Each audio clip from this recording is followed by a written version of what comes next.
أشرقت نفسي بنور من فؤادي حينما رددت يا رب العباد وانتشت روحي وصار الدمع يجري। আসসালামু আলাইকুম সবাইকে, চলে এলাম নতুন আরেকটি পর্ব ব্লগ নিয়ে, হজের দ্বিতীয় পর্ব। তো আসলে ব্লগগুলো শেয়ার করতে আমার কাছে খুবই ভালো লাগে। আলহামদুলিল্লাহ, এই ব্লগটি আমরা শুরু করছি যখন আমরা অস্ট্রেলিয়াতে ট্রানজিট ছিলাম, কারণ আমাদের যেতে মোটামুটি প্রায় 2.5-3 দিনের মতো লাগবে।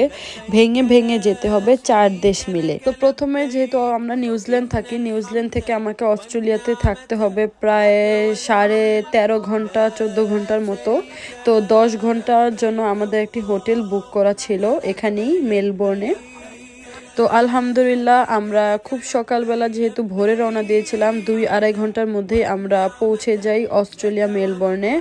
তো আমরা আলহামদুলিল্লাহ এই মাত্রই ল্যান্ড করি খুব সুন্দরভাবে। পরিবেশটা দেখে, যেহেতু আমার কাছে এই প্রথম আমরা অস্ট্রেলিয়াতে আসি, মাশাআল্লাহ অস্ট্রেলিয়ার আপনার এয়ারপোর্টটা খুবই বড় ছিল। আর অনেক দেশের, যেহেতু এটা ইন্টারন্যাশনাল একটি এয়ারপোর্ট, অনেক দেশের প্লেনও এখানে ছিল সকালবেলাতে। সো যেহেতু আমরা ল্যান্ড করে ফেলি, তো আমাদের প্লেন এখন আপনার এয়ারপোর্টের বরাবর নেওয়ার জন্য প্রস্তুতি নিচ্ছিল, এবং আমরা তখন জানতে পারি আর যেই কক্ষ হয়ে আমরা যাব সেই কক্ষ এখন বুক, মানে একদম ফ্রি না। সো আমাদের প্লেনটা তখন ঘুরছিল যে যেই কক্ষ খালি থাকবে সেই কক্ষ দিয়ে যেন আমরা যেতে পারি এয়ারপোর্টের। তো ট্রাভেলটা সত্যি খুব ভালো ছিল, ঘুমিয়ে ঘুমিয়ে কেটেছি যেহেতু খুব সকালে ঘুম থেকে উঠেছিলাম। আর প্লেনের মধ্যে একদম আমি, আমার হাজব্যান্ড, আমরা সবাই আর বাকি যারা ছিলাম সবাই ঘুমিয়ে যাই। তো ওই তো দূরে দেখা যাচ্ছে আপনার সিগন্যাল বোর্ড। তো আলহামদুলিল্লাহ এখন আমরা চলে যাচ্ছি হোটেলের উদ্দেশ্যে। তো আমাদের যেহেতু এয়ারপোর্টটা মোটামুটি ভালোই বড় ছিল এবং আমরা অস্ট্রেলিয়াতে প্রথম, এয়ারপোর্টে আমাদেরকে নেওয়ার জন্য একটি গাড়ি এসে পড়ে। আমরা সেই গাড়িতে করেই যাব। তো আমরা শুধু ওয়েট করছিলাম আমাদের গাড়ি আসার জন্য। তো আলহামদুলিল্লাহ আমার হাজব্যান্ড বলছে ওই তো দূরে দেখা যাচ্ছে আমাদের গাড়ি, চলো আমরা ওইখান দিয়েই চলে যাই, এবং আমাদের লাগেজগুলো এইখানেই ছিল। তো ফাইনালি আমরা গাড়িটা পেয়ে যাই এবং গাড়িতে উঠে আমরা চলে যাচ্ছি আমাদের হোটেলের উদ্দেশ্যে। এবং গাড়িতে মোটামুটি আমরা 9 জনই বসে পড়ি, কারণ এই 9 জনই আমরা দ্বিতীয় দাফে সৌদিতে যাচ্ছি, আর বাকি লাস্ট দাফ যাবে তারপরের ফ্লাইটে। একসাথে টিকিট করা পসিবল হয়নি। তো এই তো গাড়ি থেকে আমরা মোটামুটি যতটুকু পারছি অস্ট্রেলিয়ার এই মেলবোর্ন সিটিটা একটু দেখছিলাম যে এখানকার কেমন। তো আমার কাছে লাগছে কিছুটা নিউজিল্যান্ড এবং অস্ট্রেলিয়া মোটামুটি কিছুটা সেমই ধরতে গেলে বলা যায়। অস্ট্রেলিয়ার সাথে নিউজিল্যান্ডের তেমন একটা তফাৎ করা যায় না, বাট যেমন অস্ট্রেলিয়ার থেকে নিউজিল্যান্ড খুব ছোট, আর নিউজিল্যান্ডে প্রচুর পরিমাণে মানুষের সংখ্যা কম এবং অস্ট্রেলিয়াতে মানুষের সংখ্যা একটু বেশি হয়ে থাকে। আলহামদুলিল্লাহ এইটাই ছিল আমাদের সেই 5 স্টার হোটেল, যা একদমই এয়ারপোর্টের সাথে ছিল। জাস্ট গাড়িতে করে 2-1 মিনিট লেগেছে। তো আমি এখান থেকে দাঁড়িয়ে পুরো হোটেলটার একটি ছবি তুলে নিয়েছি। মাশাআল্লাহ অনেক বড় ছিল হোটেলটা।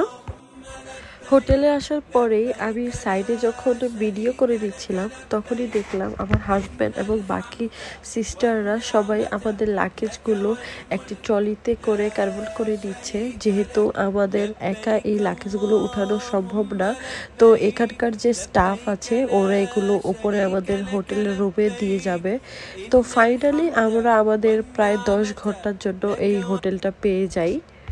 আমি শুধু আপনাদের সাথে একটু ঘুরিয়ে দেখাচ্ছি পুরো হোটেলটা দেখতে কেমন ছিল। তো হোটেলটাও মাশাআল্লাহ অনেক বড় ছিল, এবং এখানে সব ধরনের সব কিছুরই সুবিধা ছিল। তো আমি জাস্ট একটা জিনিস লক্ষ্য করলাম যে নিউজিল্যান্ডের হোটেল আর অস্ট্রেলিয়ার হোটেলের মধ্যে কিছুটা ডিফারেন্ট, বাট বাকিগুলো মোটামুটি সবই সমান। সো একটা কক্ষের মধ্যেই আপনার ডাবল করে মোট মার্কা 2টো ফ্যামিলি থাকার মতো দুটি বেড ছিল, বিশাল একটি টিভি ছিল, এবং ডেস্কে কাজ করার জন্য এখানে একটি ডেস্ক। আর এই তো জানালা ছিল, এবং ওপর থেকে সাইডে এয়ারপোর্ট দেখা যাচ্ছিল। আর আমি তো এখানকার জাস্ট ভিউটা নিচ্ছিলাম, যেহেতু ট্রানজিটে এসেছি, বাহিরের বাকি কোথাও ঘুরতে ঘুরতে যাওয়া যাবে না, তো যতটুকু পারা যায় এখান থেকে আমি একটু ভিউ নিচ্ছিলাম। আমার কাছে দেখে সত্যি খুব ভালো লাগছিল দূর থেকে। আর নিচে আমাদের গাড়ির সেকশন ছিল, যে গাড়ি করে আমরা যাব। আর আমি এয়ারপোর্টটা দেখানোর জন্য একটু জুম করে দেখাচ্ছি আপনাদেরকে। তো আলহামদুলিল্লাহ দিন শেষে আমাদেরকে এক ভাইয়া এসে আমাদের এই খাবার দিয়ে যায়, এবং এই খাবারগুলো খাওয়ার পরই আমরা প্রায় 10 ঘন্টার ফ্লাইট যখন হয়ে যায়, আমরা আবারও কাতার এয়ারলাইন্স হওয়ার জন্য আমরা এয়ারপোর্টে রওনা দিয়ে দিই। তো এই তো রাত্র হয়ে গেছে, এখন আমাদের এয়ারপোর্টে চলে যাওয়ার কথা। তো এই হোটেলের স্টাফ অলরেডি আমাদের লাগেজগুলো আপনার গাড়িতে করে দিচ্ছে। তো আলহামদুলিল্লাহ চলে আসবো নতুন একটি ব্লগে। আল্লাহ হাফেজ।